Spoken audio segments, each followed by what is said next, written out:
Welcome to the virtual office training. Today we will learn how to insert message, rows and mobile symbols in Microsoft Word.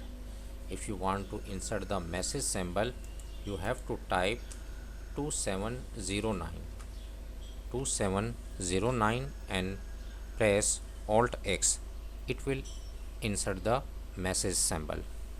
If you want to insert the rows symbol, you have to type here 1F339 and press Alt X.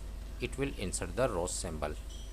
If you want to insert the mobile symbol, you have to type 1F for F1 and press Alt X. It will insert the mobile symbol.